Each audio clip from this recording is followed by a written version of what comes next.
out of his opponent by crushing his windpipe. But here's how it really works. Your opponent's on his back, you jump up in the air, you basically land on your butt, your leg will land harmlessly on your opponent's chest. Colossus's leg doesn't even touch Private Payne's neck, but the move happens so fast the fans can't spot the secret. It's Private Payne's cell job that puts it over the top. Watch again. Colossus goes down, but his knee is bent, creating an arch, and leaving his opponent plenty of breathing room.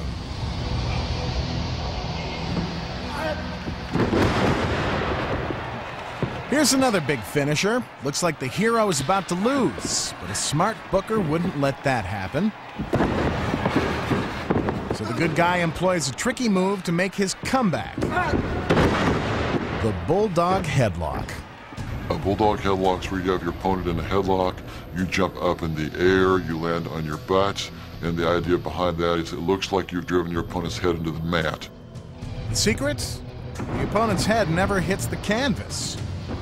Watch again. As they go down, Skullduggery breaks his fall with his forearms. By the time the All-American boy lands, he's released his opponent.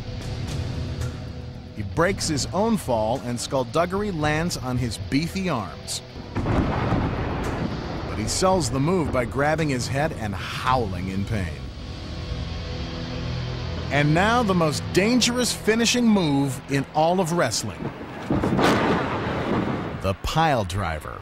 Pile driver is a devastating move. Even if you've taken the bump 1,000 times, it doesn't take but one time, one mistake. You could be paralyzed. Here's how Private Payne avoids a broken neck.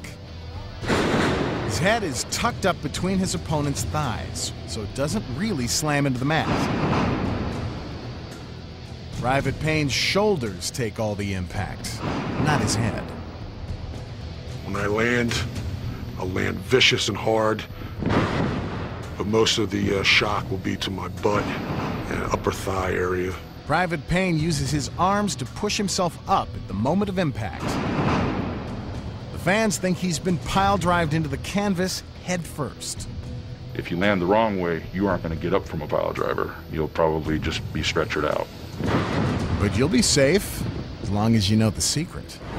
For professional wrestlers, pulling off the secrets is one thing, but taking all that punishment is another. The fact is, these men endure a tremendous amount of physical abuse in the ring. Over the years, they've suffered more bumps and bruises than they care to count. I've had a lot of injuries, and none of those injuries were fake. The times that I've been busted open, the scars that I have on my body, those are not fake. Those are all real. No one's supposed to get hurt, but people do get hurt. So the blood you see in professional wrestling is real? I've had 16 concussions in 1 year. I've been hurt quite a few times, been in the hospital quite a few times with stitches, broken ribs, fractured wrist. The list goes on. To be honest with you, I'm one of the lucky ones. You can get killed in wrestling.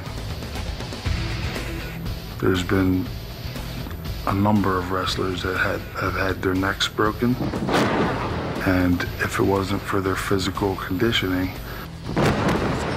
they would have died. It doesn't take but one time, one mistake, and your career could be over, and possibly your life. I would challenge anyone from the crowd to get in the ring and do what we do. For one day.